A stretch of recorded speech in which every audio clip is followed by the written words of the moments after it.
हरे कृष्णा। सभी का बहुत बहुत स्वागत है। तो आज हम दूसरा अध्याय देखने जा रहे हैं, जिसे गीता का सार या गीता का सारांश भी कहा जाता है। तो जो भी टॉपिक्स हम भगवत गीता में विस्तार से देखेंगे, उसका सार स्वरूप यानी संक्षेप स्वरूप हम दूसरे अध्याय में देख सकते हैं। पहले अध्याय में हमने देखा था कि किस प्रकार अर्जुन उस युद्ध भूमि में एकदम तैयारी से गए हैं, सारे सैनिक तैयार है, दोनों ओर अच्छे से उनका अरेंजमेंट हो गया है ना। और बिल्कुल दोनों तरफ से योद्धा युद्ध करने के लिए अभी बस शुरुआत होने ही वाली है। उधर से पितामह का पहले शंख ध्वनि हो गया, जो सिंह गर्जना के समान था।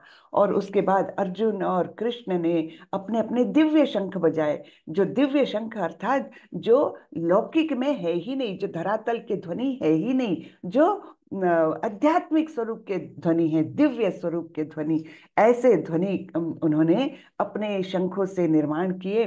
और सारे पांडवों ने भी अपने अपने शंख बजाए। और इस प्रकार वहां पर शंख ध्वनि और अनेक वाद्यों का कोलाहल जैसे मच गया। तो बस देखिए, एकदम अर्जुन ने अपना धनुष उठाया, बाण लगाया, और पहला बाण चलने ही वाला था, तब अर्जुन के मन में आया, देखे तो मेरे सामने कौन कौन युद्ध के लिए खड़े हैं। हम्म। और फिर उन्होंने कृष्ण को बोला कि आप कृपा करके ये रथ दोनों सेनाओं के बीच में ले चले। मैं देखना चाहता हूँ मेरे आगे, मेरे सामने से कौन कौन युद्ध के लिए खड़े हैं, कौन कौन पार्टिसिपेट कर रहे हैं, है ना। तो ये इच्छा लेकर के उन्होंने अपनी जाहिर की, और कृष्ण वहां पर रथ लेकर गए। और फिर क्या हुआ, है ना। तब जब अर्जुन ने सारे लोगों को देखा, अपने ही स्वजनों को देखा, अपने सामने युद्ध के लिए उत्सुकता से खड़े हैं, तब उनके मन में बहुत सारे विचार आए। सबसे पहले उनके मन में दया आई कि इतने सारे मेरे स्वजन मारे जाएंगे। हम्म। फिर उनको लगा कि इन सारे लोगों को मार करके मुझे पाप लगेगा, है ना, इतनी हत्याएं मेरे हाथों से हो जाएगी। वैसे तो वे वीर धनुर्धर योद्धा शुरू से ही रहे हैं, उन्होंने कई युद्धों में इतना पराक्रम भी किया है, अनेक वीरों को मार भी दिया है। लेकिन इस समय उनके मन में ऐसे विचार क्यों आए? क्योंकि ये भगवान की लीला ही है। भगवान चाहते थे कि वो द्वापर युग उस समय खत्म होने ही वाला था, है ना, बिल्कुल खत्म होने की कगार पर था। और भगवान जानते थे कि कलयुग के मनुष्यों को अच्छे उपदेशों की बहुत आवश्यकता है, जिससे कि वे भगवत धाम आने का प्रयत्न कर सके। और ऐसा उपदेश भगवान से ज्यादा अच्छा कौन दे सकता है? इससे ज्यादा प्रभावशाली उपदेश कौन दे सकता है? कोई नहीं दे सकता। और इसलिए भगवान ने ये सब वातावरण निर्मित की एक प्रकार से, कि अर्जुन के मन में इस प्रकार से भ्रम उत्पन्न कर दिया।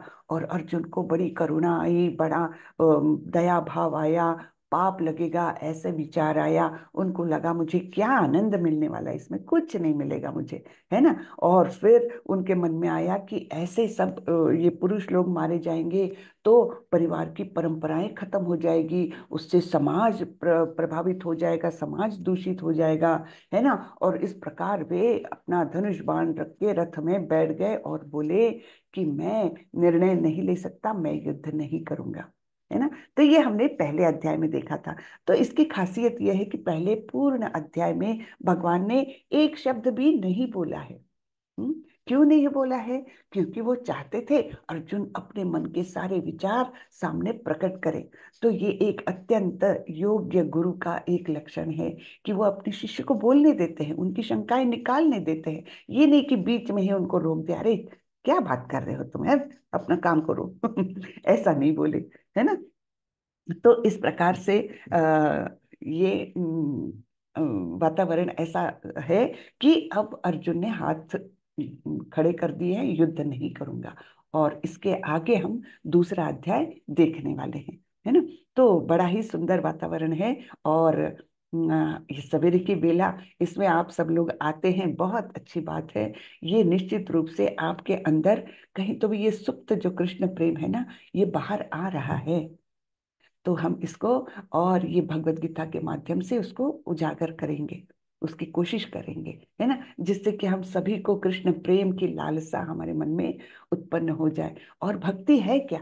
भक्ति यानी भगवान के प्रति प्रेम, और कुछ भी नहीं। तो ये प्रेम हमको निर्माण करना है, और वो होता है। हाँ, वो होता है जैसे जैसे हम ज्यादा ज्यादा सुनते हैं भगवान के बारे में। श्रवणम, ये विधि सबसे महत्वपूर्ण है। सुनना, भगवान के बारे में सुनना। ये कानों से जो दिव्य ध्वनि जाती है भगवान का रूप और गुण लीला, इनके बारे में जब हम ज्यादा से ज्यादा सुनते हैं, तो निश्चित रूप से हमारे अंदर का जो सुप्त प्रेम है भगवान के लिए, तो वो बाहर आने लगता है। हमारे मन के कल्मश धीरे धीरे धुलने लगते हैं। तो ये हमारी आज की हम चालू करेंगे हमारा दूसरा अध्याय। मैं पहले मंगलाचरण कर लेती हूँ, शेयर कर लेती हूँ पहले, और फिर मंगलाचरण करके हम देखेंगे भगवान दूसरे अध्याय में क्या बताने जा रहे हैं।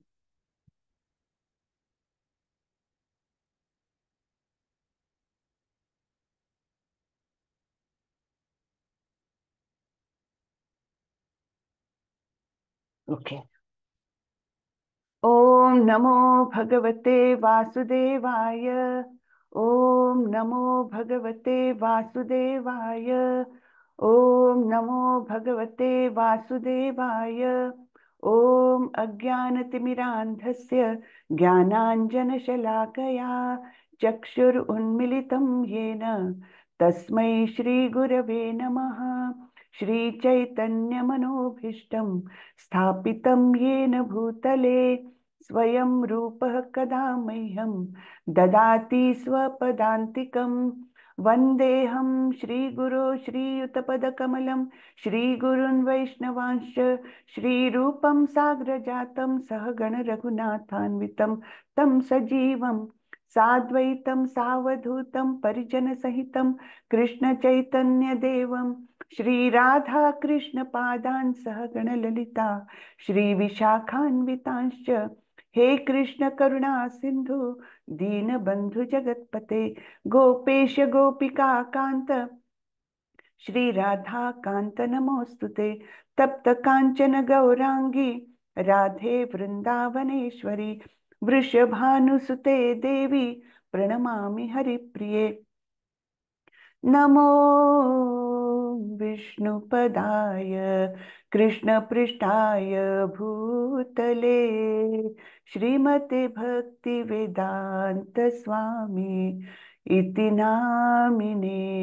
नमस्ते सारस्वते देवे गौरवाणी प्रचारिणे निर्विशेषाय शून्यवादी पाश्चात्य देशतारिणे। जय श्री कृष्ण चैतन्य प्रभो नित्यानंदा श्री अद्वैत गदाधर श्रीवासादि गौरभक्त वृंदा। हरे कृष्णा कृष्णा कृष्णा हरे हरे, हरे रामा राम रामा हरे हरे, हरे कृष्णा कृष्णा कृष्णा हरे हरे, हरे रामा राम राम हरे हरे। हरे कृष्णा सभी को। हरे कृष्णा धनुषा माता जी। हरे कृष्ण माता हरे जी, दंडवत कृष्णा, प्रणाम। दंडवत प्रणाम। हरे कृष्णा सभी को। हरे कृष्णा। हरे कृष्णा माता जी। हरे कृष्णा। तो आज का अध्याय दूसरा, गीता का सारांश। तो हम देखते हैं भगवान क्या बताने जा रहे हैं। तो शुरुआत संजय के श्लोक से होती है। संजय उवाच तम तथा कृपयाविष्टम् अश्रुपूर्णाकुलेक्षणं विषीदन्तम् इदं वाक्यम् उवाच मधुसूदनः। संजय ने कहा, करुणा से व्याप्त शोक युक्त अश्रुपूरित नेत्रों वाले अर्जुन को देखकर मधुसूदन कृष्ण ने ये शब्द कहे। तो बैकग्राउंड पूरा बता दिया संजय ने कि किस प्रकार अर्जुन बड़े ही दुखी है, उनके आंखों में आंसू है। हाँ, इस प्रकार से वो बैठे हुए हैं और उनको देख करके कृष्ण ने ये शब्द कहे। श्री भगवानुवाच कुतस्त्वा कश्मलम् इदं विषमे समुपस्थितम् अनार्यजुष्टमस्वर्ग्यम् करम अर्जुन। परमपिता परमेश्वर ने कहा, मेरे प्यारे अर्जुन, ये अशुद्धियां तुम पर कैसे आई? वे ऐसे व्यक्ति के लिए बिल्कुल नहीं है जो जीवन के मूल्य को जानता है। वे उच्च ग्रहों की ओर नहीं बल्कि बदनामी की ओर ले जाते हैं। हम्म। अब यहाँ पर हमको एक बात समझ में आती है। अभी तक तो संजय उवाच, धृतराष्ट्र उवाच, अर्जुन उवाच हम देख चुके हैं, है ना। पहले ही अध्याय में पहला श्लोक धृतराष्ट्र ने बोला तो धृतराष्ट्र उवाच, फिर संजय ने बोला तो संजय उवाच, अर्जुन ने बोला तो अर्जुन उवाच। तो यहाँ पर श्री कृष्ण उवाच क्यों नहीं, है ना। ये पहला हमारा प्रश्न आता है, श्री कृष्ण उवाच क्यों नहीं, भगवान उवाच क्यों है? क्योंकि यहाँ पर वेद व्यास ये बता देना चाह रहे हैं कि श्री कृष्ण ही भगवान है। अब भगवान शब्द का अर्थ क्या है? दयावान होता है, श्रद्धावान होता है ना। बहुत सारे वान जब लगते हैं तो हम क्या बोलते हैं? धनवान होता है। धनवान कौन है? जिसके पास धन है। तो भगवान कौन है? जिनके पास भग है। भग अर्थात छह ऐश्वर्य संपूर्ण रूप से जिसके पास छह ऐश्वर्य है वो भगवान। तो इस प्रकार से कृष्ण का जो स्वरूप है ये यहीं पर हमने पहचान लेना चाहिए कि कृष्ण कोई सामान्य व्यक्ति नहीं है। वे स्वयं परमपिता परमेश्वर भगवान है जिन्होंने इस सारी सृष्टि का सृजन किया है। उनके पास जो ऐश्वर्य है उतना किसी के पास नहीं, उनसे ज्यादा तो नहीं ही नहीं, है ना। इतने ऐश्वर्य संपन्न है, संपूर्ण ऐश्वर्य है। तो अब कैसे है? हम उदाहरण देख सकते हैं। बल एक ऐश्वर्य है ना। हम इन ऐश्वर्य के प्रति आकर्षित होते हैं। जैसे हम कोई सुंदर व्यक्ति हो तो उसके प्रति आकर्षित होते हैं। तो सबसे सुंदर कौन है? कृष्ण है। कृष्ण की सुंदरता के आगे बाकी सारी सुंदरता एकदम तुच्छ हो जाती है। तो वैसे ही हम आकर्षित होते बलवान व्यक्ति के। ओ क्या बलवान है, वर्ल्ड चैंपियन है वेट लिफ्टिंग का, होते हैं ना, हम आकर्षित हो जाते हैं। बाप रे कितनी ताकत है इनमें, 200 किलो वजन उठा लिया और गोल्ड मेडल लिया। ठीक है। अब आप सोचिए 7 वर्ष की आयु, लेफ्ट हैंड की छोटी उंगली, और इस पर 7 दिन 7 रात गोवर्धन पर्वत को उठा करके जो आराम से खड़े हैं, एकदम हास्य विनोद उनके चल रहे हैं। एक हाथ से ही बांसुरी भी बचा लेते हैं और अपने गोप दोस्त और राधा रानी और अन्य गोपियों के साथ हंसी मजाक ठिठोली सब चल रही है। तो ये कैसा बल है? ये तो अद्भुत है। ऐसा बल किसी के पास, व्यक्ति के पास हो ही नहीं सकता। इसलिए सबसे ज्यादा बलवान, सबसे ज्यादा सुंदर, सबसे ज्यादा धनवान भी। कैसे धनवान? तो उन्होंने तो अपनी 16,108 रानियों के लिए ऐसे महल बनवाए थे जहां पर सारी दीवारें रत्न जड़ित थी। हीरो से और मोतियों से जड़े हुए वो घर थे। जैसा अद्भुत मतलब संपत्ति का प्रदर्शन कहीं भी नहीं हो सकता है। ऐसी अद्भुत संपत्ति उनके पास थी, है ना। तो इसी प्रकार सारे गुण हैं उनके, है ना। ये तो हमने 3 देख लिए। फिर और ज्ञान, ज्ञान कैसा? ये केवल 40 मिनट में संपूर्ण भगवत गीता उन्होंने, इतना ज्ञान उन्होंने अर्जुन के सामने रखा। तो उनके समान ज्ञानवान कोई भी नहीं, है ना। तो इस प्रकार से, और कीर्ति, कीर्ति, इनके समान कीर्ति तो और किसी की हो ही नहीं सकती, है ना। क्योंकि वे हरेक के हृदय में बसे ही हुए हैं। कृष्ण का नाम नहीं जानते ऐसे कितने लोग होंगे दुनिया में? सभी लोग हैं। अभी तो हरे कृष्ण के माध्यम से तो दुनिया में सभी लोगों के मुंह पर हरे कृष्ण लोग हैं। ये लोग, वो लोग ये नहीं बोलेंगे कि इस्कॉन के लोग हैं, वो बोलेंगे हरे कृष्ण के लोग हैं, है ना। तो ठीक है, कृष्ण का नाम तो मुंह पर आता है। तो इस प्रकार कीर्ति उनके समान कोई नहीं, और तो और त्याग उनके समान किसी के पास नहीं। जब वे कोई चीज से मुंह मोड़ लेते हैं तो जरा भी उनके मन में कोई आसक्ति नहीं रहेगी। बिल्कुल तुच्छ समझ करके वो उससे विरक्त हो जाएंगे। तो विरक्ति भी उनके समान, त्याग भी उनके समान किसी के पास नहीं। तो ये ऐसे 6 ऐश्वर्य युक्त जो है वो है भगवान। और श्री कृष्ण ही वो भगवान है। तो भगवान ने क्या बोला, मेरे प्यारे अर्जुन, ये अशुद्धियां तुम पर कैसे आई है? वे ऐसे व्यक्ति के लिए बिल्कुल नहीं है जो जीवन के मूल्य को जानता है। वे उच्च ग्रहों की ओर नहीं बल्कि बदनामी की ओर ले जाते हैं। तो उन्होंने पहले तो थोड़ी सी ठिठोली की है अर्जुन के साथ। बोले, अरे तुम तो, जैसे हम किसी होशियार बच्चे को बोलेंगे, अगर वो बोलता है नहीं नहीं मैं इस साल ड्रॉप ले रहा हूँ, तो हम बोलेंगे अरे ऐसे कैसे सोच सकते हो तुम भाई, तुमने इतनी पढ़ाई की है, सब कुछ किया है, सब तैयारी की है, और तुम ऐसे कैसे सोच सकते हो? तो ये अशुद्धियां तुम पर कैसे आई, है ना? और फिर इस प्रकार अर्जुन को वे पहले वाक्य में समझाने की कोशिश कर रहे हैं, लेकिन थोड़ी सी उसके मजाक करके, क्योंकि दोनों तो मित्र है, परम मित्र है, अर्जुन और कृष्ण परम मित्र है। तब वो ठिठोली करना, हंसी मजाक करना तो बनता है। तो इस प्रकार वो उनको बोल रहे हैं। उसके बाद हम ये 7वें श्लोक पर आ रहे हैं।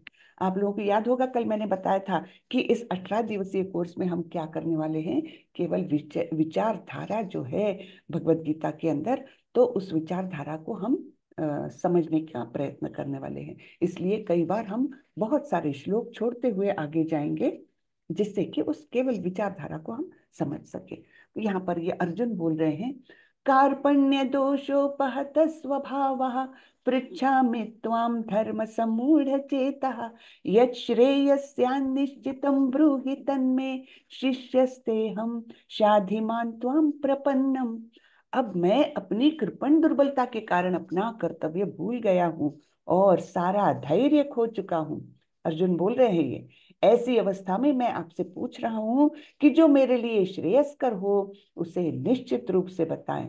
अब मैं आपका शिष्य हूँ और शरणागत हूँ, कृपया मुझे उपदेश दे। हम्म? यहाँ पर रोल चेंज हो गया, आप देख सकते हैं, है ना? क्या बोल रहे हैं अर्जुन, अब मैं आपका शिष्य हूं और आपके शरणागत हूं। अभी तक तो दोनों मित्र थे हमेशा से, लेकिन अब ये परिस्थिति ऐसी आ गई है कि अर्जुन समझ चुके हैं कि अब मुझे योग्य गुरु के मार्गदर्शन की आवश्यकता है, क्योंकि मैं निर्णय नहीं ले पा रहा हूं, है ना? तो इसलिए उन्होंने सोचा कि कृष्ण से ज्यादा योग्य गुरु कौन हो सकता है। तब उन्होंने उनका शिष्यत्व लिया और बोला कि मुझे कृपया उपदेश दे। उपदेश भी कैसा, जो मेरे लिए श्रेयस्कर हो। हाँ, श्रेयस और प्रेयस ऐसे दो शब्द आते हैं संस्कृत में। तो श्रेयस यानी क्या, कि जो लंबे समय के लिए हितकारक है वो श्रेयस। और प्रेयस यानी क्या, कि अभी मुझे प्रिय लग रहा है, अभी के लिए मैं उससे बहुत आनंदित हो रही हूँ, लेकिन लंबे समय के लिए मेरे लिए हितकारक नहीं है। जैसे मीठा खाना, मुझे मीठा खाना बहुत पसंद है, और मैं क्या करती हूँ, बीच बीच में मीठा खा लेती हूँ, लेकिन ये क्या मेरे लिए योग्य है? लंबे समय के लिए मेरे लिए हितकारक नहीं है। तो ये प्रेयस है लेकिन श्रेयस नहीं है। और अर्जुन क्या बोल रहे हैं कि मेरे लिए श्रेयस क्या है, ये आप बताइए, श्रेयस्कर क्या है, यानी लंबे समय के लिए हितकारक क्या है, वो मुझे आप बताइए, क्योंकि मैं अपनी कृपण दुर्बलता के कारण अपना कर्तव्य भूल गया हूँ। कृपण दुर्बलता यानी क्या, कृपण किसको कहते हैं, जो उसके पास जो चीज है उसका मूल्य योग्य तरह से नहीं जानता, उसको कृपण कहा जाता है, कंजूस कहा जाता है ना? बहुत सारे कंजूस ऐसे होते हैं ना, उनके पास बहुत लाखों रुपए बैंक में है और रहते हैं एकदम गरीबी में, ना ढंग से खाएंगे ना ढंग से कपड़े पहनेंगे, उनको कंजूस कहा जाता है, जो अपने धन को योग्य रूप से इस्तेमाल नहीं कर रहे। वैसे ही ये हमारा जो मनुष्य जीवन है ना, ये बहुत बड़ी संपत्ति है, अमूल्य जीवन है ये हमारा। और अगर हम इस मूल्यवान जीवन को योग्य तरीके से हम नहीं बिताएंगे, तो हम कौन हैं? हम कृपण हैं, बर्बाद कर रहे हैं हमारा हमारा जीवन। तो हमारा जीवन कैसे बिताना चाहिए, एक श्लोक आता है, बड़ा ही सुंदर है, आप लोग ध्यान से सुने। हम्म आहार निद्रा भय मैथुनं च सामान्य एतत् पशुभिः नराणाम् धर्मो हि एको अधिको विशेषो धर्मेण हीना पशुभिः समाना। यानी क्या, हम भी जीते हैं, है ना? और सारे जीव जंतु भी जीते हैं। तो हम दोनों, सब में कॉमन क्या है? आहार निद्रा भय और मैथुन। हाँ, सब लोग खाते हैं, सारे पशु प्राणी सब लोग खाते हैं, हम भी खाते हैं मनुष्य होकर। दूसरा, आहार निद्रा, वो भी सोते हैं हम भी सोते हैं। तीसरा भय, वो भी डरते हैं और हम भी डरते हैं। डरते हैं इसलिए तो हम सब भविष्य के बारे में सोच करके इन्वेस्टमेंट करते हैं, और सब कुछ जो सोचते हैं कि अरे बाप रे मेरे बुढ़ापे के लिए काम आ जाएगा, है ना। तो ये सब कुछ क्या है, भय है ना। तो तीसरा पॉइंट हुआ भय। और मैथुन, प्राणी भी बच्चे पैदा करते हैं और हम लोग भी बच्चे पैदा करते हैं, तो ये सब सामान्य है, चारों पॉइंट्स एकदम सामान्य है। तो फिर पशुओं में और हम में अंतर क्या है, मनुष्य में और पशुओं में अंतर क्या है? अंतर ये है, धर्मो ही एको अधिको विशेषो। हाँ, केवल धर्म का अनुपालन ये मनुष्य जन्म में ही किया जा सकता है। धर्म क्या है ये हम समझ सकते हैं। हाँ, तो केवल अगर हम ये चारों आहार निद्रा भय और मैथुन में अपना जीवन पूरा गंवा दें, तो ये हमारी मूर्खता है, क्योंकि हम अपने पास जो अमूल्य मनुष्य जीवन है उसका योग्य इस्तेमाल नहीं कर रहे, उसको बर्बाद कर रहे हैं। तो इसलिए ये कृपण दुर्बलता, तो कृपण दुर्बलता के कारण अर्जुन कह रहे हैं कि मैं अपना कर्तव्य भूल गया हूँ, है ना। कर्तव्य क्या है उनका, कि जो उनके लिए वर्णाश्रम धर्म के अनुसार उनका काम है, कर्तव्य है, वो उनको करना चाहिए। लेकिन वे बोल रहे हैं मैं कर्तव्य भूल गया हूँ। हाँ, इस प्रकार वे, इसलिए मैं आपका शिष्य बन रहा हूँ और शरणागत हो रहा हूँ, आप मुझे कृपया उपदेश दे। तो यहाँ पर तात्पर्य में श्रीला प्रभुपाद ने कुछ हमें बातें बताई है, हम उनको देखते हैं। श्रीला प्रभुपाद की जय। आप लोगों को याद है ना, कल मैंने बताया था श्रीला प्रभुपाद कौन है, इस्कॉन के फाउंडर आचार्य, उन्होंने ही ये संस्था स्थापित की थी, है ना। तो फाउंडर आचार्य है ये हमारे। यह प्राकृतिक नियम है कि भौतिक कार्यकलाप की प्रणाली ही हर एक के लिए चिंता का कारण है कि नहीं है। हम सभी के लिए कुछ ना कुछ भौतिक कार्यकलाप जो है, अब यहाँ जाना है, अब वहां जाना है, वो मेहमान आने वाले हैं, आज बाई नहीं आने वाली, ये सब क्या है, ये भौतिक कार्यकलाप हमारे लिए एक ना एक चिंता का कारण बना रहता है। पग पग पर उलझन मिलती है, अतः प्रामाणिक गुरु के पास जाना आवश्यक है, जो जीवन के उद्देश्य को पूरा करने के लिए समुचित पथ निर्देश दे सके। तो यहाँ क्या बताया है, किसके पास जाना है, गुरु के पास जाना है। लेकिन कैसे गुरु, प्रामाणिक गुरु। अब प्रामाणिक गुरु क्या होते हैं, प्रामाणिक गुरु वो होते हैं जिन्होंने गुरु शिष्य परंपरा के माध्यम से ज्ञान प्राप्त किया है, जिन्होंने स्वयं जो स्वयं उच्च श्रेणी के भक्त है, और जिन्होंने भगवान के साथ एक प्रेम का रिश्ता बना लिया है, उनको कहते हैं हम प्रामाणिक गुरु। तो ऐसे वैसे गुरु के पास नहीं जाना है। सेल्फ प्रोक्लेम्ड गुरुज रहते हैं आजकल बहुत सारे, है ना। और वो क्या बोलते हैं, मैंने ही ज्ञान प्राप्त किया, मैं गया हिमालय में और उसमें बैठा, कोई केव में मैंने तपस्या की और मुझे ज्ञान की प्राप्ति हो गई। ये सब बातें बिल्कुल बेकार है। हाँ, अंदर से ज्ञान भगवान ने ब्रह्मा जी को दिया था, और बहुत बहुत बड़े भक्तों के हृदय में अंदर से ज्ञान देते हैं। लेकिन ऐसे वैसे किसी के भी हृदय में ज्ञान दे दिया, आध्यात्मिक ज्ञान दे दिया, ये नहीं होता है। ऐसे ही गुरु लोग जो है, सो कॉल्ड गुरु लोग आजकल बहुत आते हैं, और वे बहुत, हाँ, अच्छी बातें बताते हैं, लेकिन वो हमें भगवान तक नहीं ले जाती। वो यही के कुछ उलझनों से, समस्याओं से हमको वो मुक्त कर सकती है, लेकिन उनको प्रामाणिक गुरु नहीं कहा जाएगा। प्रामाणिक गुरु तो केवल हमको भगवान से जोड़ने के का काम कर सकते हैं, बाकी कोई नहीं कर सकता, ठीक है ना। तो प्रामाणिक गुरु के पास जाना हम आवश्यक है, जो जीवन के उद्देश्य को पूरा करने के लिए समुचित पथ निर्देश दे सके। तो जीवन का उद्देश्य क्या है, मनुष्य जीवन का उद्देश्य क्या है, भगवत प्राप्ति, ये एकमेव उद्देश्य है मनुष्य के जीवन का। ठीक है, ये नहीं कि बहुत सारी धन संपत्ति इकट्ठा कर लिए बच्चों के लिए, बिल्कुल 7 पीढ़ियां बैठकर खा लेगी, इतना धन मैंने जमा किया, ये कोई मेरे जीवन का उद्देश्य नहीं होना चाहिए। जीवन का उद्देश्य है भगवत प्राप्ति, भगवत धाम जाना, भगवान का प्रेम प्राप्त करना। तो ये जीवन के उद्देश्य को पूरा करने के लिए जो हमको मार्गदर्शन दे सकते हैं, वही प्रामाणिक गुरु है।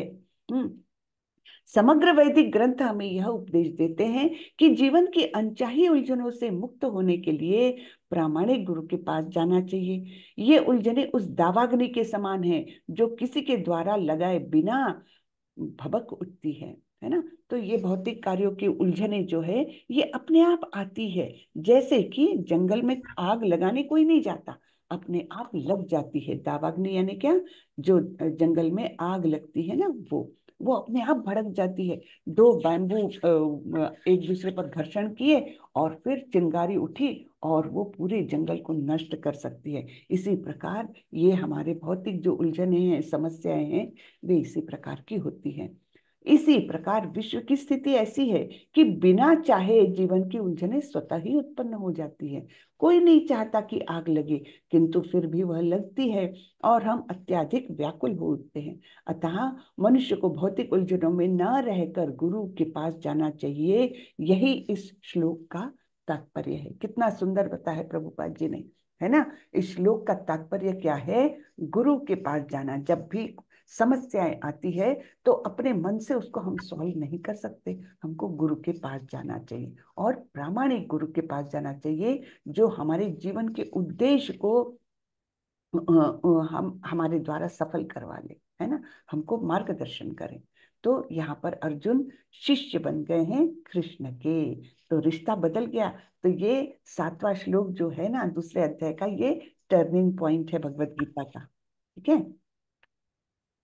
भगवान का मतलब क्या है मैंने बता ही दिया अच्छे से आप लोगों को। भगवान का मतलब है कि 6 ऐश्वर्यों से संपूर्ण रूप से जो युक्त है वो भगवान। ऐश्वर्यस्य समग्रस्य वीर्यस्य यशस्य श्रियः ज्ञान वैराग्य योश्चैव षण्णान भग इतिरणा। तो ये पाराशर मुनि ने ये डेफिनेशन दी हुई है। पाराशर मुनि कौन थे?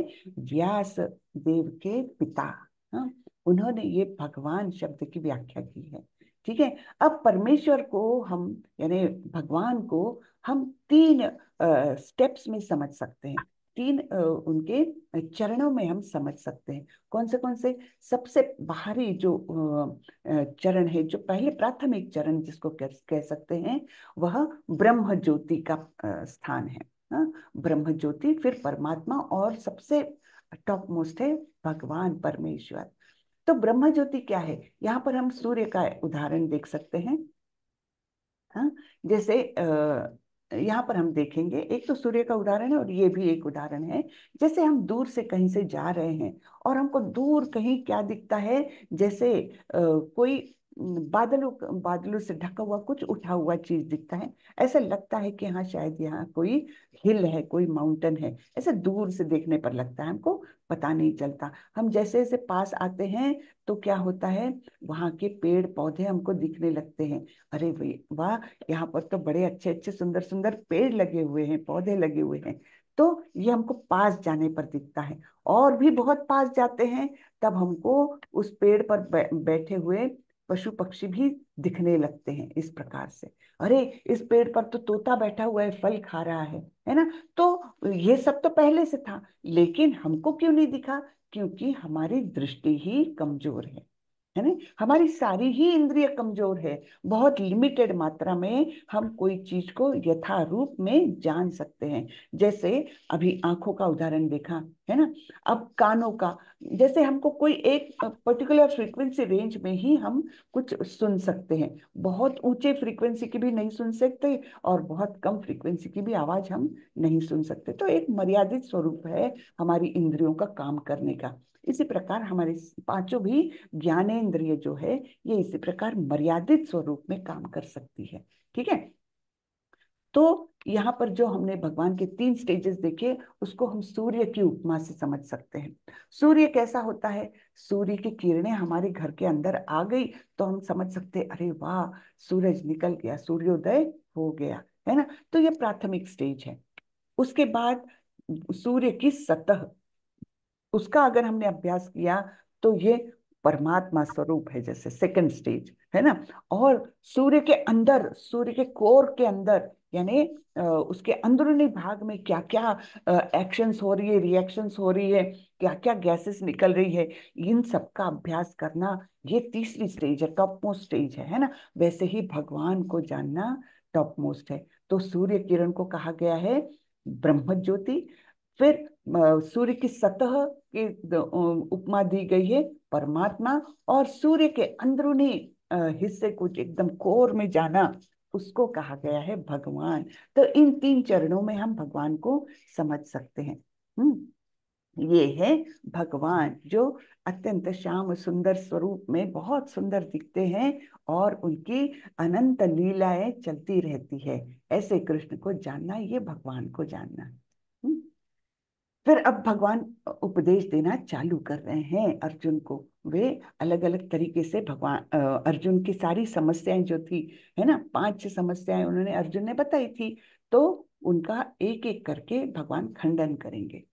यहाँ पर भगवान बोलते हैं, देहिनोऽस्मिन् यथा देहे कौमारम यौवनम जरा तथा देहांतर प्राप्तिर धीरस्तत्र न मुह्यति। जिस प्रकार शरीरधारी आत्मा इस वर्तमान शरीर में बाल्यावस्था से तरुणावस्था में और फिर वृद्धावस्था में निरंतर अग्रसर होता रहता है, उसी प्रकार मृत्यु होने पर आत्मा दूसरे शरीर में चला जाता है।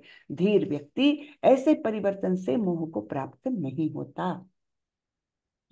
तो यहाँ पर क्या बताया गया है कि हम अपना ही उदाहरण ले ले, है ना। आपके पास फोटो एल्बम होते हैं, है ना। उसमें हमारी बचपन से लेकर के फिर स्कूल जाने लग गए और फिर माता पिता के साथ खेल रहे, अपने दोस्तों के साथ खेल रहे, कॉलेज जाने लग गए, नौकरी करने लग गए, शादी हो गई, है ना। ये अनेक अनेक फोटोज आपने देखे होंगे। तो अब आपको कोई बोलेगा, अरे तुम ये कैसे हो सकते हो, इतने से नन्हे से बालक, छोटे से, तुम तो इतने बड़े हो, तुम वो नहीं हो सकते। तब तुम क्या बोलोगे, नहीं वो मैं ही हूँ, लेकिन अब मैं बड़ा हो गया हूँ, मेरा शरीर बदल गया है, इसलिए मैं अलग दिख रहा हूँ, लेकिन वो ही मैं हूँ। जो नन्हा सा बालक है, जो स्कूल गोइंग बच्चा है, जो शादी करके आया है, वो जवान है ना, ये सब मैं ही हूँ। तब ये क्यों हो रहा है? क्योंकि ये आत्मा जो है हमारे अंदर जो उपस्थित है, वो इस शरीर में वास करती है। शरीर बदलता जाता है, लेकिन आत्मा वही उसी प्रकार से रहती है। हाँ, वही आत्मा नन्हे से बालक में है, वही आत्मा स्कूल गोइंग बच्चे में है, वही आत्मा शादी करके आए हुए जवान में है, और वही आत्मा बुढ़ापे में भी उसी शरीर में स्थित है। लेकिन फिर बुढ़ापे के बाद होता क्या है, जनरली मृत्यु हो जाती है ना। फिर क्या होता है, शरीर तो वही रह गया और कुछ तो भी उस शरीर के बाहर चला गया, हमको दिखता नहीं है क्या चला गया। तो वही है आत्मा। वो अत्यंत सूक्ष्म होती है ना। और जैसे ही आत्मा उस शरीर का त्याग कर देती है, वैसे ही क्या होता है, वो शरीर हिलना डुलना, चलना बोलना सब कुछ बंद कर देता है। हमने देखा है ये सब, है ना। और फिर धीरे धीरे उस शरीर का डीके होने लगता है, सड़ने लगता है वो। कृपया सभी लोग म्यूट कर लें।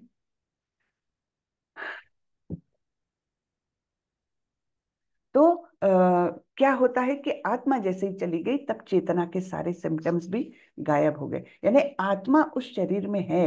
ये इसका लक्षण क्या है? इसका लक्षण ये है कि हमारे शरीर में चेतना है। ठीक है। तो इस प्रकार ये बताया है कि मृत्यु हो जाती, तब आत्मा चली गई, फिर कहाँ जाती है वो दूसरे शरीर में चली जाती है आत्मा।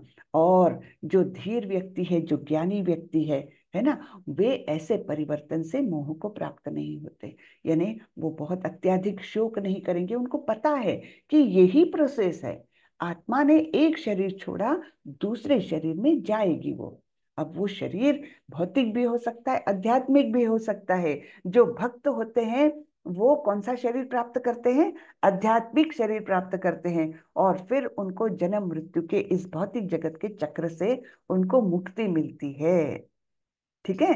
तो ये हम समझ गए कि किस प्रकार आत्मा देह में रहती है, देह परिवर्तनशील है। और जब देह का उपयोग नहीं रहा, आत्मा ने उसको छोड़ दिया, दूसरा शरीर धारण कर लिया। और इस प्रकार का जो ज्ञान है, जो वो ज्ञानी व्यक्ति ऐसे परिवर्तन से दुखी नहीं होता, भ्रमित नहीं होता। हम्म।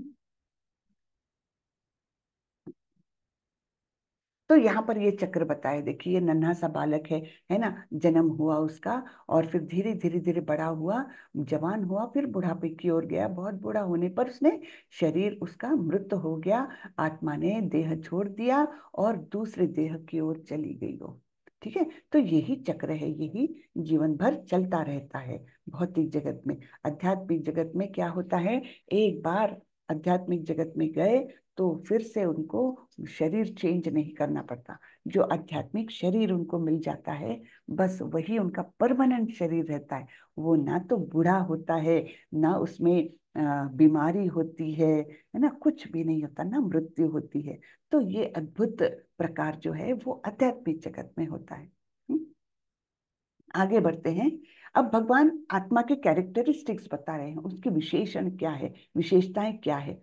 वासांसि जीर्णानि यथा विहाय नवानि गृह्णाति नरोपराणि तथा शरीराणि विहाय जीर्णान अन्यानि संयाति नवानि देहि। जिस प्रकार मनुष्य पुराने वस्त्रों को त्याग कर नए वस्त्र धारण करता है, उसी प्रकार आत्मा पुराने तथा व्यर्थ के शरीरों को त्याग कर नवीन भौतिक शरीर धारण करता है।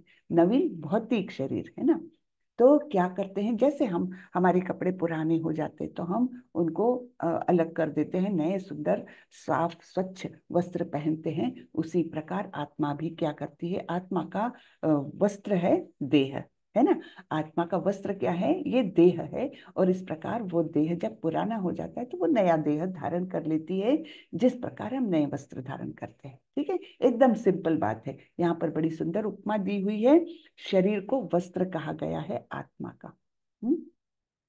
तात्पर्य में श्रीला प्रभुपाद कहते हैं, अणु आत्मा द्वारा शरीर का परिवर्तन एक स्वीकृत तथ्य है।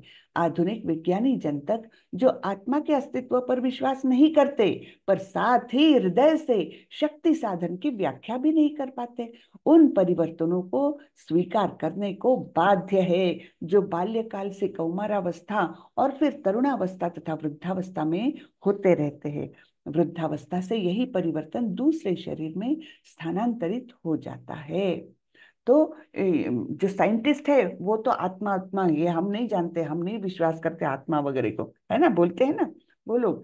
लेकिन वो लोग फिर पता ये भी नहीं बता पाते कि कैसे ये डेवलपमेंट हो रही है, बाल्यकाल से कौमार अवस्था से तरुणावस्था से वृद्धावस्था, ये सब चेंजेस होते हैं, तो क्या कांस्टेंट है उसके अंदर, ये वो लोग ठीक से समझा ही नहीं पाएंगे। ये हमारा वैदिक साहित्य हमको कितने स्पष्टता से बताता है। तो हमारा वैदिक साहित्य जो है ये तो इतना पुरातन है, और उसमें इतनी सुंदर बातें, गहन बातें दी हुई है, जिनका हम अध्ययन करेंगे तो हमको पता चलेगा कि ये जो मॉडर्न साइंटिस्ट है ये कितने, अभी तो उन्होंने एक कदम भी नहीं रखा है ज्ञान की ओर। ऐसा ज्ञान हमारे साहित्य में हमें मिलता है। ठीक है, तो वृद्धावस्था से यही परिवर्तन, यही चेंज जो है, जो बाल्यकाल से कौमारावस्था से ऐसे स्टेजेस में हो रहा है, वही परिवर्तन अब दूसरे शरीर में चला गया। नैनं छिन्दन्ति शस्त्राणि नैनं दहति पावकः न चैनं क्लेदयन्त्यापो न शोषयति मारुतः। यह आत्मा न तो कभी किसी शस्त्र द्वारा खंड खंड किया जा सकता है, न अग्नि द्वारा जलाया जा सकता है, न जल द्वारा भिगाया जा सकता है, या वायु द्वारा सुखाया जा सकता है। तो ये आत्मा के बारे में भगवान विस्तार से बता रहे हैं। क्या है, ये ना तो किसी शस्त्र के द्वारा खंड खंड किए जा सकता है, किसी शस्त्र से आप उसको काट नहीं सकते, ना ही पानी से भिगा सकते हैं, ना अग्नि से जला सकते हैं, और ना वायु से उसको सुखा सकते हैं। इस प्रकार का ये आत्मा का वर्णन है। तो इससे हमको क्या पता चल सकता है, एक बात हमको जरूर पता चल सकती है।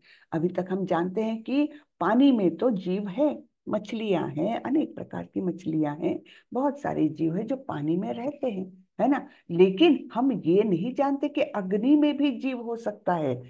हमारे साइंटिस्ट तो बताते हैं ऐसे स्थान पर तो, सूर्य पर तो जीव हो ही नहीं सकता, क्योंकि वहां का टेम्परेचर इतना है कि वहां पर कुछ भी जाएगा तो जल के भस्म हो जाएगा। ऐसे हमारे साइंटिस्ट बता रहे हैं। लेकिन हमको भगवत गीता बता रही है कि अग्नि द्वारा ये आत्मा जलाई नहीं जा सकती। तो ये निश्चित रूप से हो सकता है कि ये आत्मा ऐसा देह धारण करेगी जो हीट प्रूफ है ना। उसको अग्नि से कोई उसको फर्क ही नहीं पड़ता। ऐसे वस्त्र आजकल जो साइंटिस्ट है जो इसमें जाते हैं, स्पेस में जाते हैं, उनका स्पेस सूट अलग होता है ना। जो बॉम्ब के लिए, बॉम्ब डिफ्यूजिंग वो रहते हैं, लोग रहते हैं, उनका वस्त्र अलग रहता है कि बॉम्ब स्फोट भी हो जाए तो वो बुलेट प्रूफ गाड़ियां बनती है, बॉम्ब प्रूफ वो सब उनके वस्त्र बनते हैं। तो ये अभी हम लोग समझ रहे हैं कि कुछ कुछ ऐसा बन सकता है, लेकिन भगवान ने तो ये पहले ही निर्मित कर दी है कि आत्मा ऐसी है कि जो अग्नि द्वारा जलाई नहीं जा सकती, बस उसको कपड़े ऐसे पहना दो जो अग्नि द्वारा जलाए नहीं जा सकते। तो इस प्रकार से हम निश्चित रूप से जान सकते हैं यहाँ पर कि सूर्य पर भी जीव है। अब इसका वर्णन हम चौथे अध्याय में फिर से देखने वाले हैं, जहां पर भगवान बताते हैं कि सूर्य देव विवस्वान को उन्होंने भगवत गीता का ज्ञान दिया था 1200 लाख वर्ष पूर्व। हाँ, तो यानी जब राजा है तो प्रजा होगी ही, तो विवस्वान नाम के राजा वहां पर थे, तो उनकी प्रजा भी होगी। तो इस प्रकार हम इससे निष्कर्ष निकाल सकते हैं कि सूर्य पर भी जीव है ना। तो इस प्रकार से हम जब अपना साहित्य देखते हैं तो कितनी सारी बातें हमको पता चलती है। अवाच्य वादांश्च बहुन् वदिष्यन्ति तवाहितः निन्दन्तस्तव सामर्थ्यम ततो दुःखतरन्नु किम। तुम्हारे शत्रु अनेक प्रकार के कटु शब्दों से तुम्हारा वर्णन करेंगे और तुम्हारे सामर्थ्य का उपहास करेंगे। तुम्हारे लिए इससे दुखदाई और क्या हो सकता है? तो भगवान अर्जुन के सारे शंकाओं का एक एक प्रकार से खंडन कर रहे हैं। पहले उन्होंने बताया कि तुम जो सोच रहे हो कि मैं इनको मारूंगा तो कैसे होगा, तो तुम मार ही नहीं सकते हो, क्योंकि वे उनका असली अस्तित्व क्या है, आत्मा है। तो तुम उनको मार नहीं सकते, उनका केवल तुम शरीर नष्ट कर रहे हो, ठीक है ना। तो तुम ये मत सोचो कि मैं उनको मार रहा हूँ। ये पहला उन्होंने आर्गुमेंट दिया है भगवान ने। फिर अभी बता रहे हैं कि तुमको कितना दुख होगा अगर लोग तुम्हारा उपहास करेंगे, अरे ये तो डर गया, है ना। तो ये सोचो तुमको कितना दुख होगा। तो इसलिए तुम ऐसे मत करो। और तो और तुम बोल रहे हो कि तुमको कैसे सुख मिलेगा, कोई सुख नहीं मिलेगा, ऐसे तुम जो सोच रहे हो इसका भी निरसन भगवान यहाँ पर कर रहे हैं। हतो वा प्राप्स्यसि स्वर्गम जित्वा वा भोक्ष्यसे महीम तस्मात् उत्तिष्ठ कौन्तेय युद्धाय कृत निश्चयः। हे कुंती पुत्र, तुम यदि युद्ध में मारे जाओगे तो स्वर्ग प्राप्त करोगे, या यदि तुम जीत जाओगे तो पृथ्वी के साम्राज्य का भोग करोगे। अतः दृढ़ संकल्प करके खड़े हो और युद्ध करो। है ना। क्या बोल रहे हैं भगवान, तुम ऐसे कैसे बोल रहे हो अर्जुन कि तुमको कोई सुख नहीं मिलेगा? तुम तो क्षत्रिय हो, और क्षत्रिय जब युद्ध में मारा जाता है तो क्या प्राप्त होता है? स्वर्ग प्राप्त करता है। और स्वर्ग में क्या है? असीम रूप से इंद्रिय तृप्ति है, और बहुत मतलब जो शरीर के लिए सुखकारक ऐसा जो वातावरण है पूरे तरीके से है वहां पर स्वर्ग में। तो फिर तुमको तो सुख मिलेगा, और अगर तुम जीत जाओगे तो पृथ्वी के का राज्य मिलेगा। तो दोनों तरफ से तुम्हारे लिए तो विन विन सिचुएशन है। ऐसे करोगे, मर जाओगे तब भी स्वर्ग मिलेगा, और जीत जाओगे तब भी पृथ्वी का राज्य मिलेगा। तो इसलिए तुम उठो और युद्ध करो। हम्म।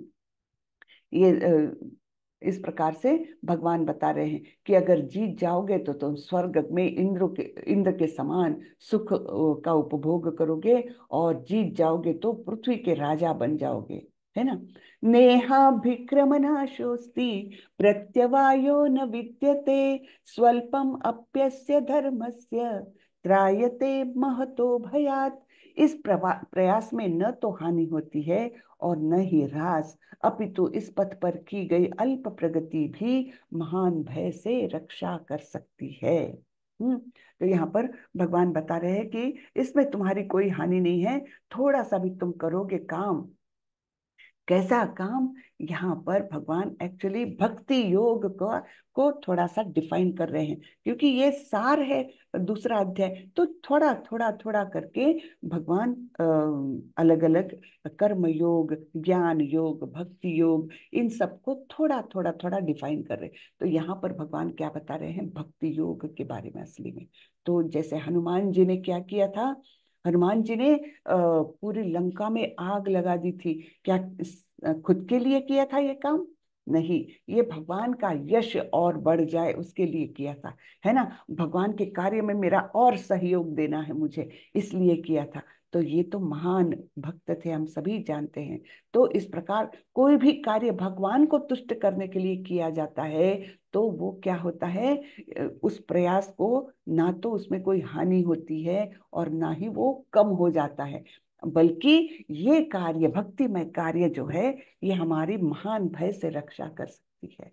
हाँ, इस प्रकार से भगवान बोल रहे हैं। तो यहाँ पर हम देखते हैं कैसे आध्यात्मिक प्रगति के लिए छोटी छोटी बातें जो है, छोटे छोटे संस्कार, ये बड़े ही कारगर होते हैं। तो यहाँ पर एक पिता अपने बच्चे को किस प्रकार वैष्णव जो वेश है उसको कैसे धारण करते हैं वो सिखा रहे हैं। तो ये छोटी छोटी क्रियाएं हैं, लेकिन है बड़ी ही कारगर, जिसके कारण से हम धीरे धीरे हमारे मन में भक्ति को और प्रज्वलित कर सकते हैं, है ना।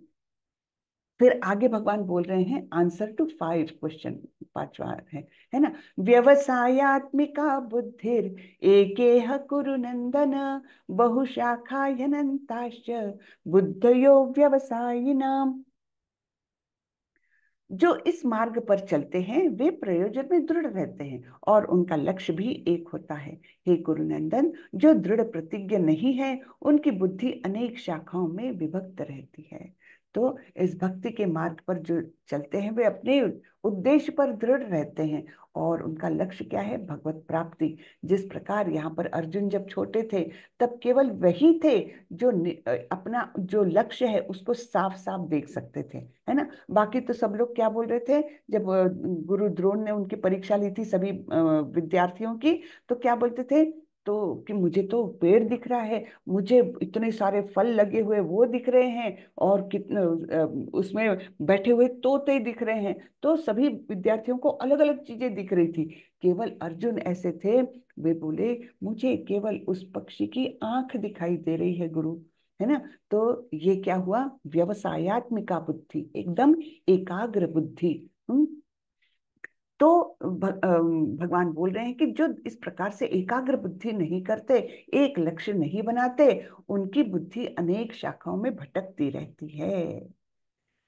अब भगवान वेदों के बारे में थोड़ा सा बता रहे हैं। वेद यानी क्या, हमारे 4 वेद है, सभी लोग जानते हैं, है ना। ऋग्वेद, यजुर्वेद, सामवेद, अथर्ववेद, ये 4 वेद है। और वैसे महाभारत को पंचम वेद कहा गया है, और ये भगवत गीता जो है वो इसी महाभारत का एक हिस्सा है ना। ये तो हम सभी जानते हैं। तो महाभारत को पंचम वेद भी कहा जाता है।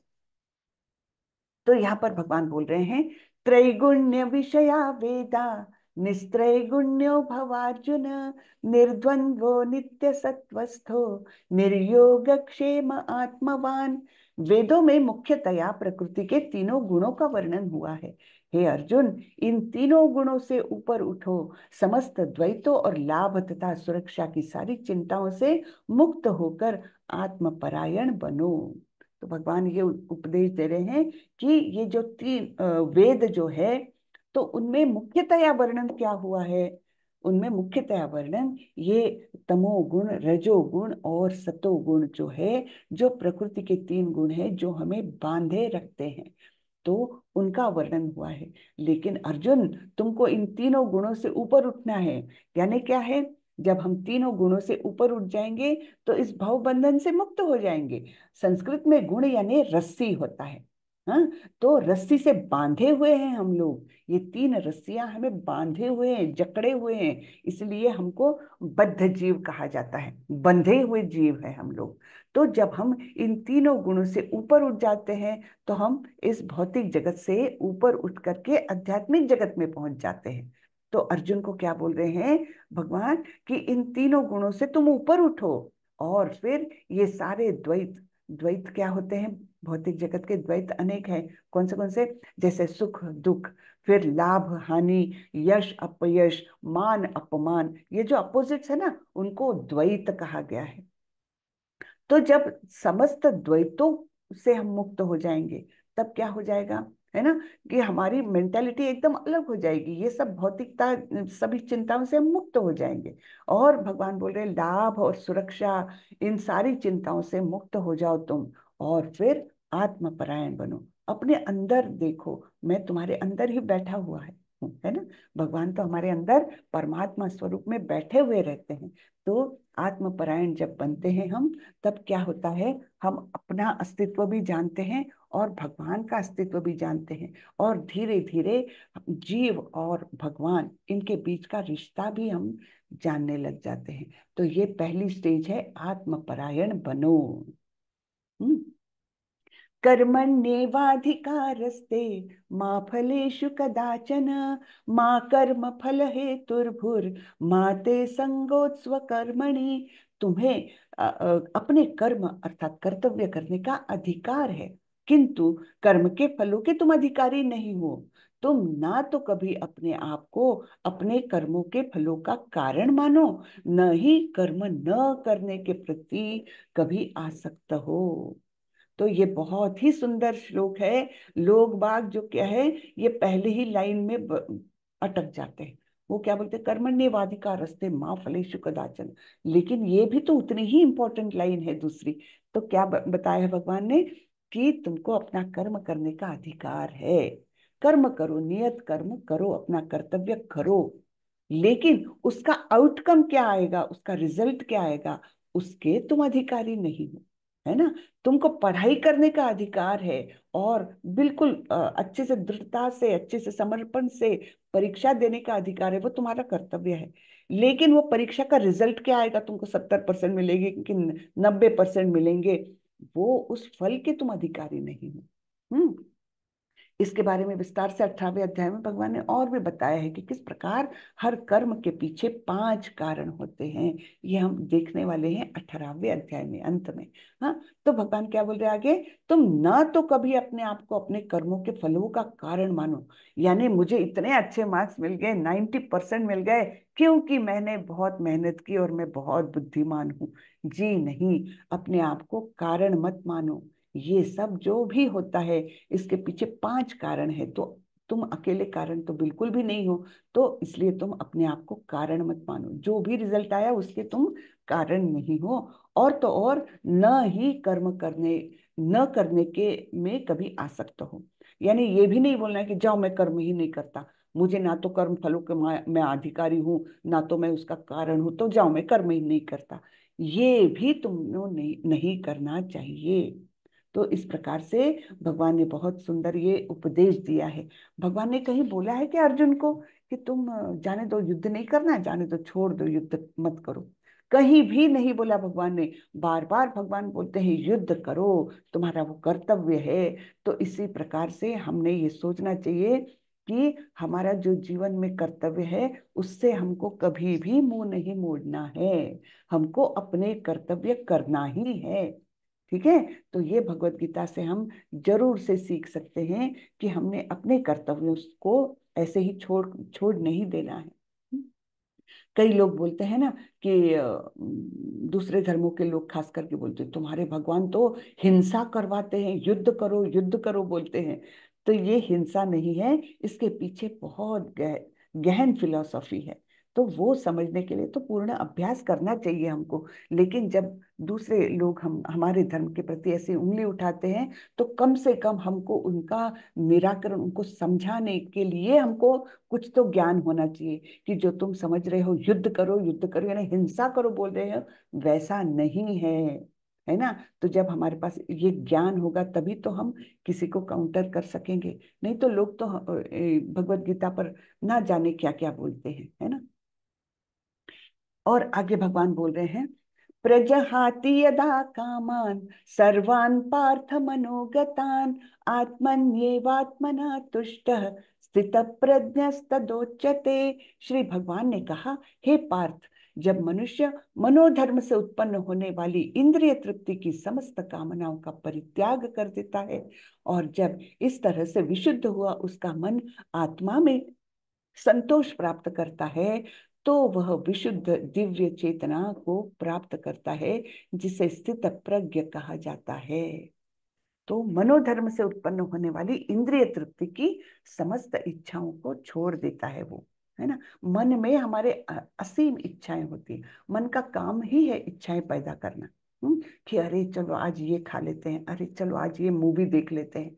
ये सब हमारा मन जो है ना, हमको बहुत डिस्टर्ब करते रहता है सब तरफ से। पांचों इंद्रियां हमारी इतनी स्ट्रांग है, ज्ञानेंद्रियां, कि वो कुछ ना कुछ कहीं ना कहीं भागने को देखती है, कुछ ना कुछ करने को देखती है। लेकिन जो मनुष्य इन सारी कामनाओं का यानी सारी इच्छाओं को छोड़ देता है, कौन सी इच्छाएं? मनोधर्म से उत्पन्न होने वाली इंद्रिय तृप्ति की इच्छा, है ना, कि मेरे सुख के लिए मैं ये करूं, है ना, ये सब मन में इच्छाएं जो है, वो उन इच्छाओं को जो छोड़ सकता है, उसका मन शुद्ध हो जाता है और वो अपने स्वरूप को पहचानने लगता है। और उसको कहा गया है स्थित प्रज्ञ। हम्म।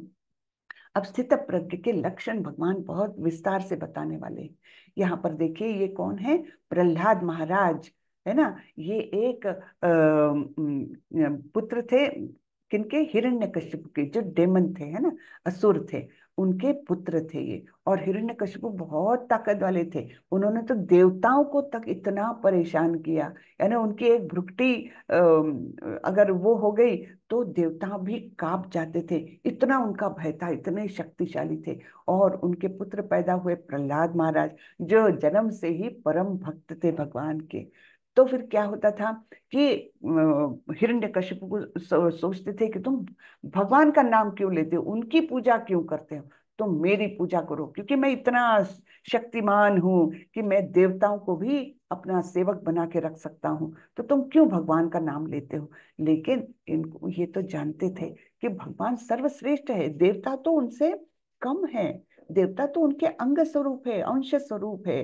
तो देवता, यद्यपि देवता डरते हैं, लेकिन सर्वशक्तिमान भगवान जो है, वो तो एक चुटकी में सभी अपने आप को शक्तिशाली मानने वाले असुरों का एक क्षण में नाश कर सकते हैं। ये सब ये जानते थे, बचपन से जानते थे।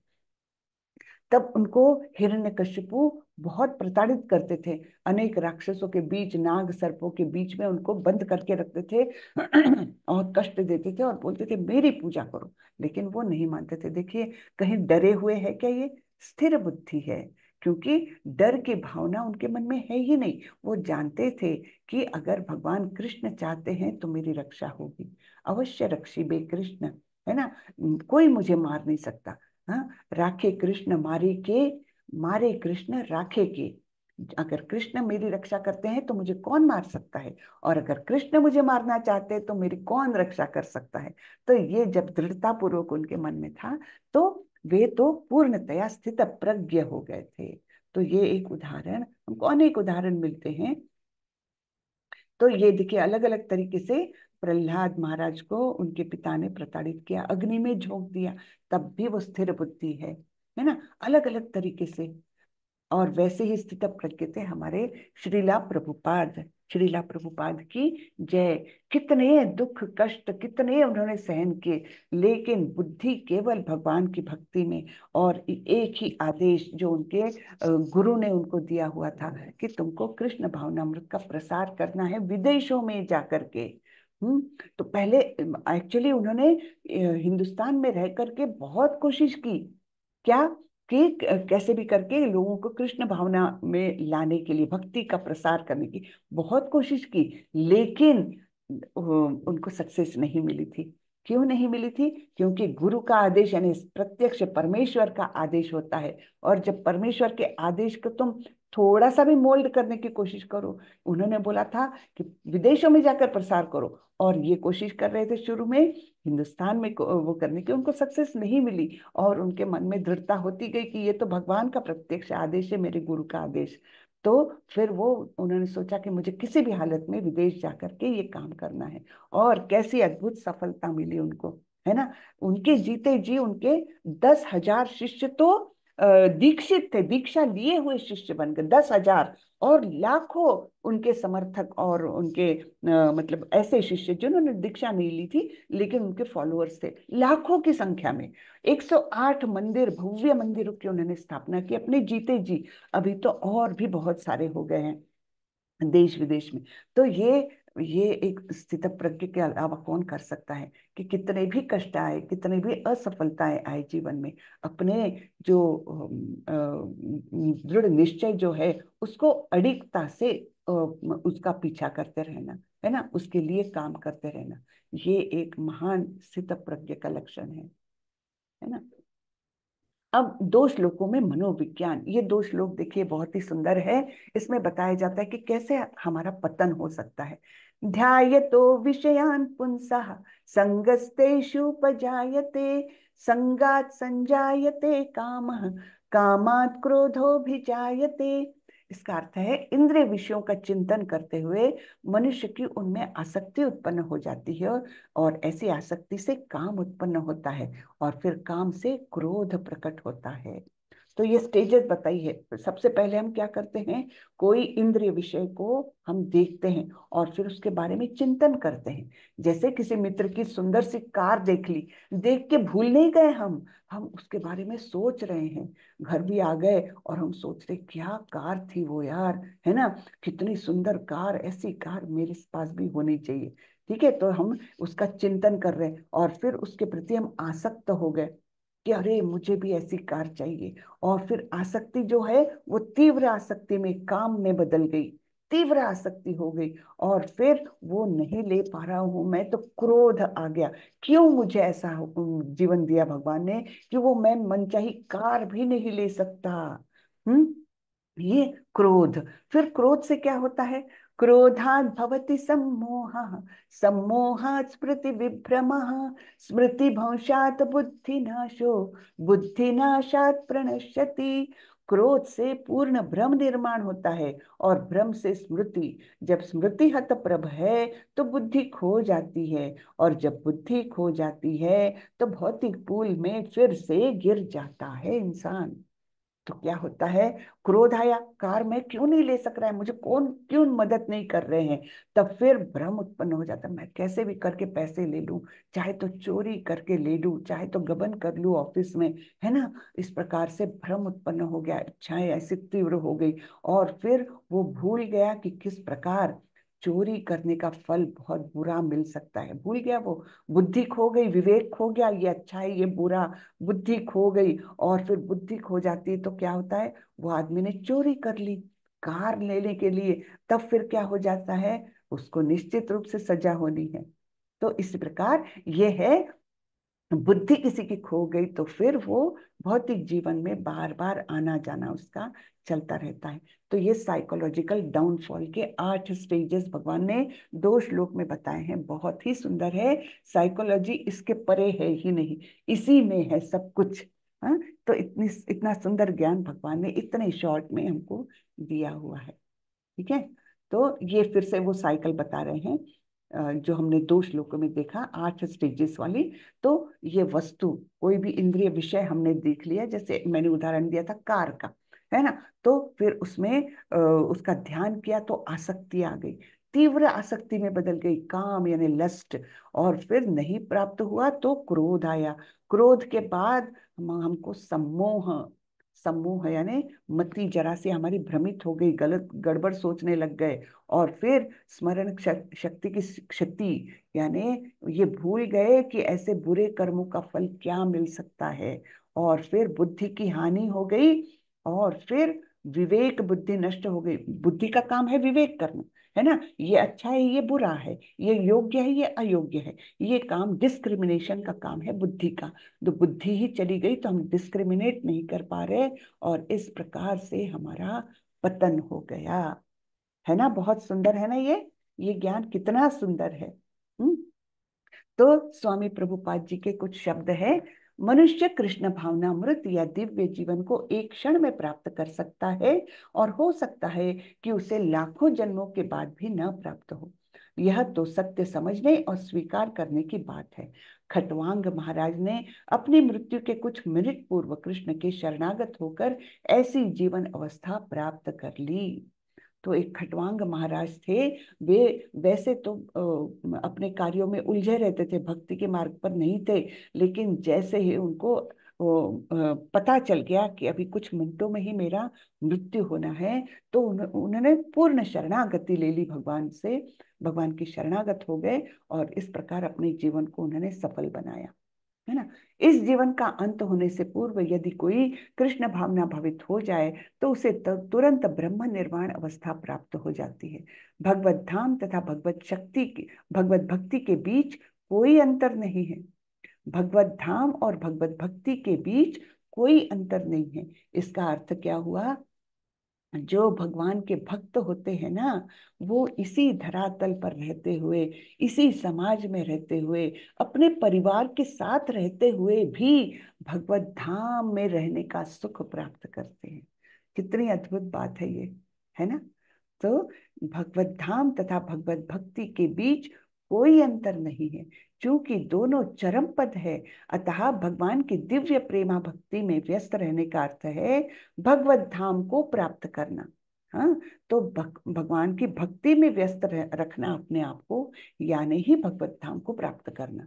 भौतिक जगत में इंद्रिय तृप्ति विषयक कार्य होते हैं और आध्यात्मिक जगत में कृष्ण भावनामृत विषयक।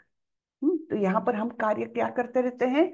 पैसा कमाते हैं अपनी इंद्रिय तृप्ति के लिए, काम करते हैं अपनी इंद्रिय तृप्ति के लिए। तो सारे जो कर्म हम यहाँ पर करते हैं वे खुद के लिए है। आत्मेंद्रिय आत्मेंद्रिय तृप्ति तारा विषय, तारा नाम काम।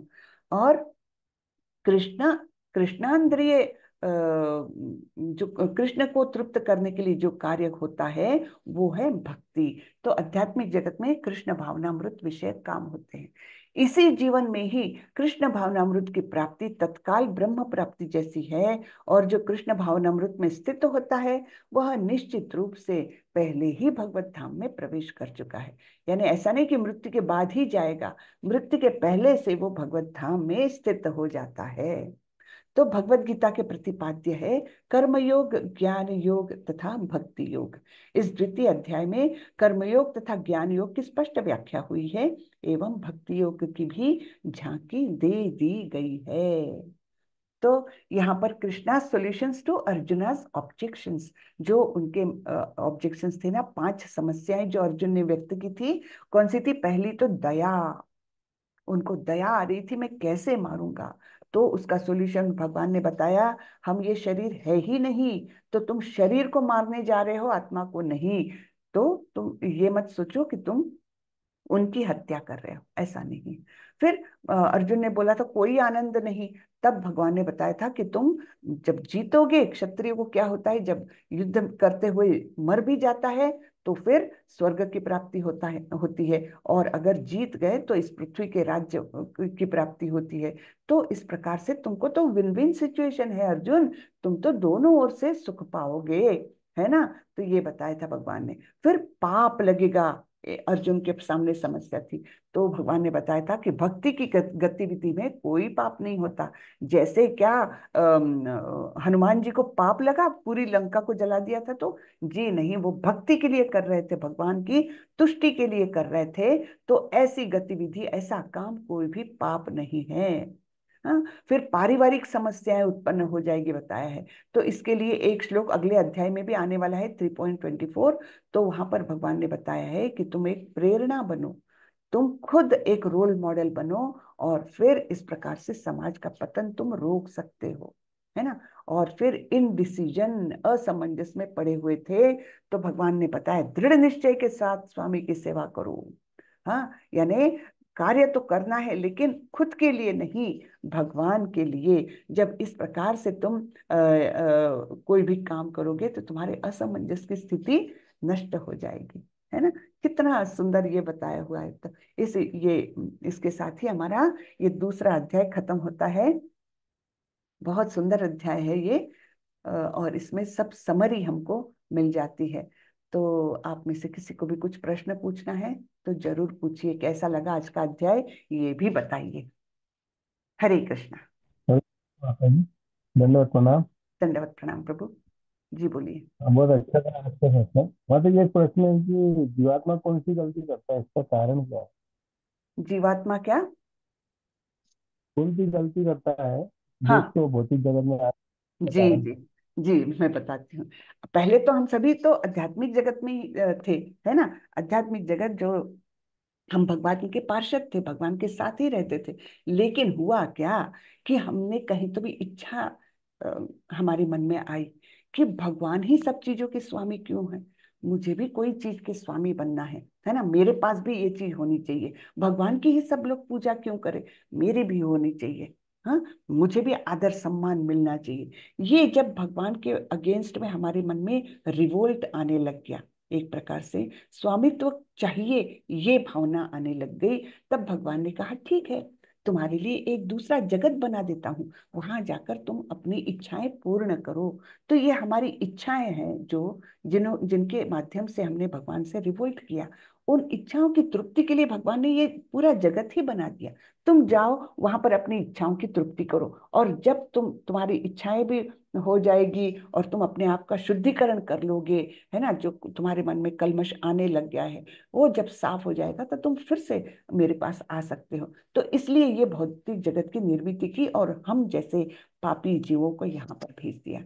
अब ये जो भौतिक जगत है ये टोटल क्रिएशन के 1/4 है, ऐसा हमारा साहित्य बताता है। हाँ, टोटल क्रिएशन के तो 3/4 जो जगत है वो तो आध्यात्मिक जगत है। जैसे कि एक शहर में जब जेल बनती है तो जेल में कितने लोग रहते हैं, उस शहर के पॉपुलेशन के मान से बहुत थोड़े लोग रहते हैं। वैसे ही भगवान ने इतने जीवों की निर्मित की है, उसमें से बहुत थोड़े लोग, हम लोग पापी लोग जो भौतिक जगत में है, बाकी सब शुद्ध आत्माएं जो है वो भगवत धाम में ही है, वहीं पर है। तो जैसे जेल में कम लोग रहते हैं वैसे ही तो जेल काहे के लिए होता है, रिफॉर्मेशन के लिए, सुधारना आ जाए, हम में सुधार आ जाए उसके लिए। तो ये भी एक जेल भगवान ने बना दिया है, तुम वहां जाओ और सुधर करके आ जाओ मेरे पास। है ना। तो इसलिए ये भौतिक जगत बनाया है, और हमको चाहिए कि हम अपना शुद्धिकरण करके भगवत धाम जाए वापस। और ये मनुष्य जीवन ही है जिसमें हम ये कर सकते हैं, अन्यथा नहीं। ठीक है प्रभु, क्या मैंने बिल्कुल। जवाब दिया ठीक से आपकी समस्या का? मैं पढ़ आवाज नहीं आ रही है प्रभु आपकी।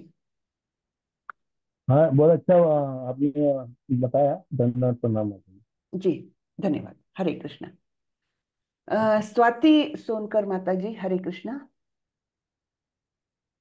हरे कृष्ण माता जी। हरे कृष्णा। आ, जी मेरा प्रश्न दो है, और उससे पहले मैं बोलना चाहूंगी कि आपने बहुत ही सुंदर और बहुत ही अच्छा सेशन लिया। एक एक चीज आपने बहुत अच्छे से एक्सप्लेन करी है। आ, माता जी, मेरा पहला प्रश्न ये है कि आपने भगवान जी का एक अर्थ बताया था, जिसमें भाग आपने बताया कि 6 ऐश्वर्य से परिपूर्ण रहते हैं, जी। और मुझे वान का अर्थ मैं स्किप कर गई थी, तो अगर आप उसको बता सकते हैं कि वान का अर्थ। जैसे जैसे हम रोजमर्रा में बोलते हैं धनवान व्यक्ति है वो, तो धनवान कौन होता है, जिसके पास धन है ना, जी जी। जिसके पास धन है वो धनवान। वैसे ही जिसके पास भग है वो भगवान। तो भग का शब्द का अर्थ ही है 6 ऐश्वर्यों से संपूर्ण तरीके से युक्त जो, तो इसलिए उनको भगवान कहा जाता है। ठीक है ना ठीक है माता माता जी। जी। अ, माता जी, मेरा दूसरा प्रश्न ये था, आपने बताया था प्रयास्कर और प्रयास्कर करके एक शब्द को एक्सप्लेन किया था, तो अगर आप दोबारा उसको शॉर्ट में बता जी सकते हैं तो। जरूर। तो देखिए, श्रेयस और प्रेयस, श्रेयस क्या है, जो आपके लिए लंबे समय के लिए हितकारक है।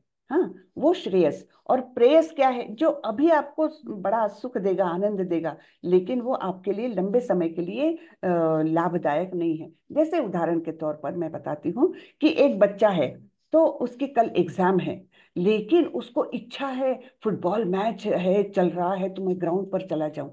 अब उसकी माँ को वो पूछता है कि माँ, मुझे बहुत इच्छा हो रही है कि जाकर के मैं फुटबॉल देखूं। तो माँ दो तरीके से उसको रिस्पॉन्ड कर सकती है, अच्छा तुमको वो देखने जाना है, जाओ जाओ एंजॉय करो।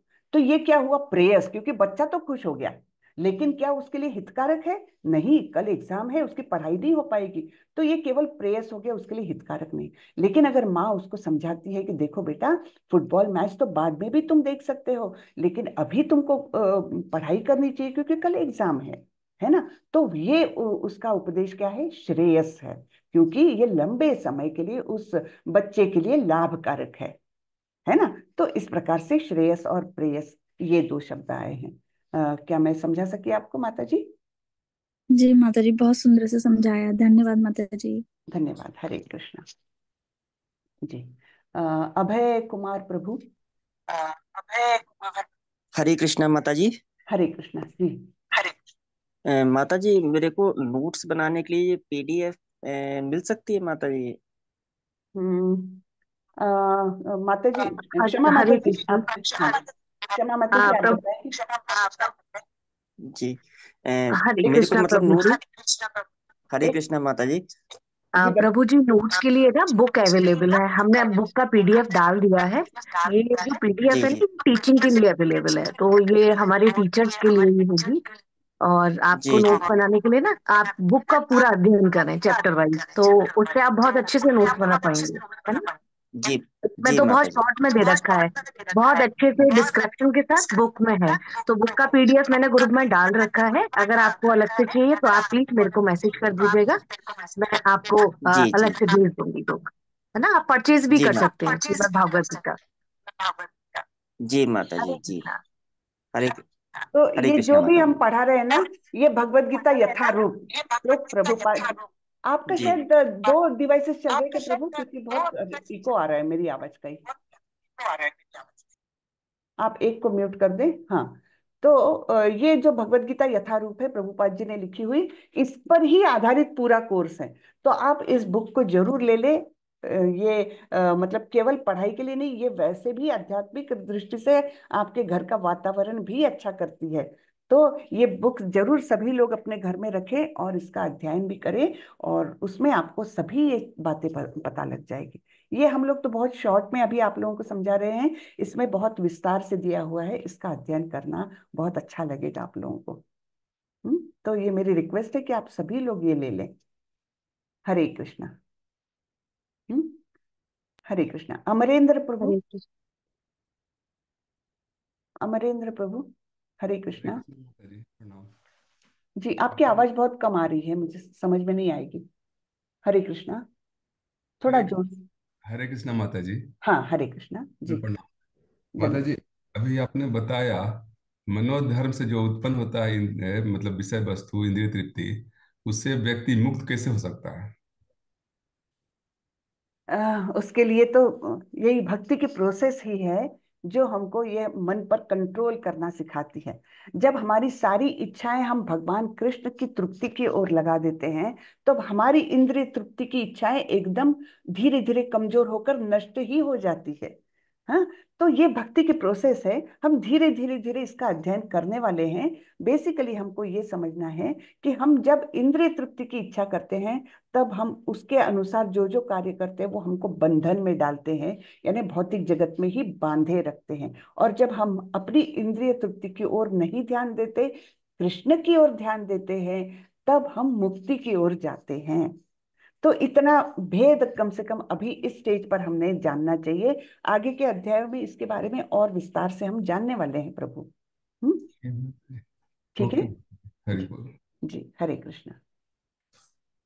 हरे Krishna. M Y M Yadi Reddy प्रभु। जय श्री कृष्ण माता जी। हरे कृष्ण प्रभु, बोलिए। Just now you told the book ना, बुक कवर, बुक नेम ना मैम, वो यस। व्हाट्सएप में रखो मैम। हाँ, बुक वो बुक जस्ट व्हाट्सएप नाउ में यू मिला है। टोल्ड, जी। so that we can purchase outside. Okay. Actually, PDF has been given in your group. Kshama Mataji just now told na that Yeah. the PDF has been posted in your group. But if you want to purchase this book, I will request her to post that link also. You can buy it online from ISKCON Mangaluru, or if you happen to go to any ISKCON temple, you will get it there. धन्यवाद माता जी, धन्यवाद। Yes. Hare Krishna. हरे कृष्णा। और किसी को कुछ पूछना है? चलिए, तो आज का सेशन यहीं खत्म करते हैं। वांचा कल्पतरुभ्यश्च कृपा सिंधुभ्येव च पतितानां पावनेभ्यो वैष्णवेभ्यो नमो नमः। अनंत कोटि वैष्णव वृंद की जय। श्रीला प्रभुपाद की जय। हरे कृष्णा। हरे हरे कृष्ण कृष्ण हरे माता कृष्णा जी। माता जी, माता हरे जी। हरे कृष्ण। कृष्णा कृष्णा। माता जी, हरे मैं कृष्ण। सभी पार्टिसिपेंट से रिक्वेस्ट करूंगी कि अभी भी केवल 2 ही अध्याय हुए हैं। आप अपने परिचितों को कोर्स में शामिल करने के लिए लिंक भेजें। सभी पार्टिसिपेंट से मैं रिक्वेस्ट कर रही हूँ, और ज्यादा से ज्यादा लोगों को इस भगवत गीता के अध्ययन में लाने की कोशिश करें। ये भी एक भगवान की सेवा है। तो अभी केवल 2 ही दिन हुए हैं, अभी भी ज्वाइन हो जाएंगे तब भी कोई नुकसान नहीं है। ठीक है, तो इतनी रिक्वेस्ट है सभी से, जिससे कि ज्यादा से ज्यादा लोग जुड़ जाएं। हरे कृष्णा। हरे कृष्णा। हरे हरे कृष्णा कृष्णा। माता जी। हरे हरे कृष्ण। कृष्ण।